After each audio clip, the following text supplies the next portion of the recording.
Fala galera, nessa questão da US, ele fala que a gente tem três circunferências de raio 3 que tangenciam-se mutuamente externamente. Ele quer saber qual que é a medida em centímetros quadrados da área do triângulo cujos vértices são os centros dessas circunferências. Então a situação que ele está descrevendo é essa situação que a gente já deixou desenhada aqui, né? São três circunferências, cada uma delas tangencia as outras duas. As três têm o mesmo raio, né? O raio é 3. E de que triângulo ele está falando exatamente? Ele quer que a gente ligue os centros. Então veja, toda a questão de tangência, a gente precisa começar aplicando a propriedade da tangência. Então se for uma questão, por exemplo, de tangência de reta com circunferência, aí você começa pegando o centro da circunferência, ligando no ponto de tangência, marcando o ângulo reto. Né? Toda questão de tangência vai usar esse ângulo reto para alguma coisa, porque se é uma questão de tangência, é isso que significa ser tangente, certo? Para o caso das circunferências, quando duas circunferências são tangentes, a propriedade que é relevante para a gente é que os centros dessas circunferências são colineares com o ponto de tangência. Ou seja, quando eu ligo um centro de uma circunferência no centro da outra, esse segmento, né, ele passa pelo centro, ele passa pelo ponto de tangência. Quando as circunferências são tangentes por fora, né? Ou o ponto de tangência fica um pouco mais para frente do segmento, se as circunferências forem tangentes por dentro, certo? Mas de qualquer jeito, o que importa é que esses três pontos, os centros das duas circunferências e o ponto de tangência, eles pertencem sempre à mesma reta. É isso que significa a circunferência ser tangente a uma outra. E no caso que a gente desenhou aqui, os raios das circunferências medem 3, né? Então a distância do centro até o ponto de tangência é 3, do ponto de tangência até o outro centro é 3 de novo. Ah, então esse ponto de tangência ser colinear aos centros vai significar que a distância entre esses centros ela pode ser encontrada como uma composição dos raios, né? Exatamente. Então, como esse ponto de tangência fica aqui no meio, com a medida dos raios das circunferências eu consigo determinar, né, essa distância que existe entre os seus centros. Isso é diferente, gente, de uma situação em que uma circunferência não é tangente à outra, né? Em que duas circunferências são secantes. Porque quando as circunferências são secantes, aí a distância, a gente precisa de mais informação para determinar qual que é essa distância.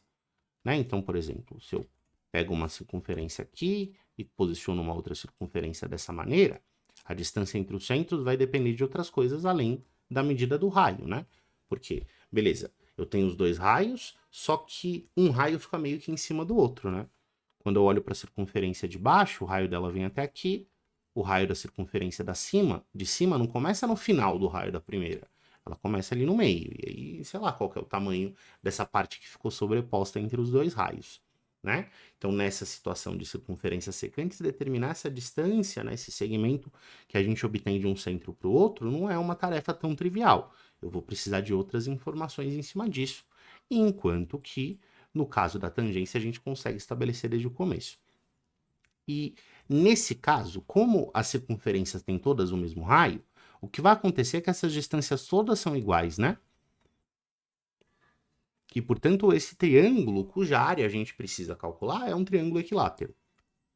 E aí você tem algumas escolhas para você determinar a área desse triângulo equilátero. Vou até desenhar ele separado aqui, porque a partir do momento em que você percebeu que tipo de triângulo era, né, e descobriu a medida do lado, já não tem mais nada a ver com a circunferência ou o restante do exercício. Então eu tenho um triângulo equilátero, os lados medem 6, né, os ângulos, eu sei que são ângulos de 60 graus, e eu estou procurando a medida da área. Então vou resolver isso daqui de 3 jeitos, só para você se acostumar com as diferentes maneiras que a gente tem para calcular a área desse triângulo equilátero. O jeito mais tradicional é usar a altura, certo? Então, eu posso considerar que essa medida 6 aqui de baixo é a base, e aí eu precisaria da medida da altura para calcular a área desse triângulo. Então, vou baixar aqui a altura, como o triângulo é equilátero, a altura divide a base no meio, e divide o ângulo de 60 graus ao meio também. Lembra que no triângulo equilátero, a altura, a mediana, a bissetriz é tudo a mesma coisa. Né? Então, ficou 3 aqui embaixo. para cada lado e a medida h da altura que a gente está procurando. Então, o primeiro método é descobrir a altura e, a partir da medida da altura, chegar na área. Como é que eu posso calcular a altura? Eu posso fazer Pitágoras, sempre uma opção, mas como existe um ângulo notável num triângulo que é retângulo, eu prefiro o caminho da trigonometria. Costuma dar um pouquinho menos de trabalho algébrico do que a gente ir pelo caminho do Pitágoras. Então, vou fazer com o seno de 60. É o cateto oposto, que nesse triângulo é a própria medida da altura, dividida pela hipotenusa, que é ao lado do triângulo. E 60 sendo um ângulo notável, né, a gente sabe qual que é o seno dele. Seno de 60 graus é raiz de 3 sobre 2. Isso vem daquela tabelinha, né, de razões trigonométricas que muito provavelmente você teve que decorar. Então, 2 eu posso cortar com o 6, os dois são denominadores, e quando eu passo esse 3 multiplicando para o outro lado, eu vou determinar que o h mede 3 raiz de 3 centímetros. Então, essa é a primeira passagem aí da nossa resolução, que é a descoberta da medida da altura. Descobrir a altura, minha vida ficou bem mais fácil, né? Porque agora a área do triângulo vai ser dada por base vezes a altura dividido por 2. A base do triângulo mede 6, a altura mede 3 raiz de 3. Então fica 18 raiz de 3 sobre 2. Que é 9 raiz de 3 centímetros quadrados. Perfeito? Então, um jeito mais tradicional. Lembrando também, né, que existe uma fórmula para a altura do triângulo equilátero. Se você já conhecê-la, isso pode economizar um pouquinho de tempo, certo?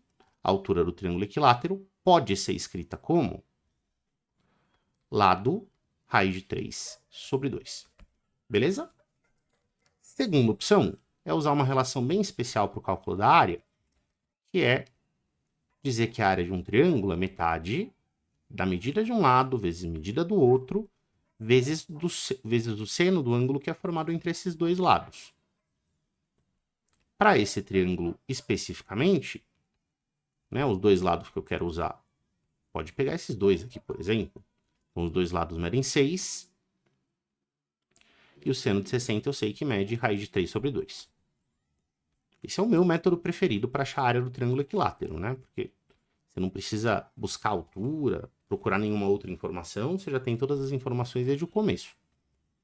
E aí fica de novo, né, bem imediatamente, chega na conclusão de que a área do triângulo é 9 raiz de 3 centímetros quadrados. Perfeito?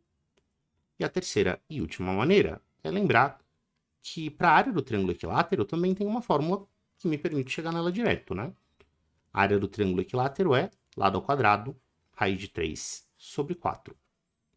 Então, se eu vou aplicar essa fórmula para esse triângulo, eu vou ter que a área é o lado que é 6 ao quadrado, raiz de 3 sobre 4.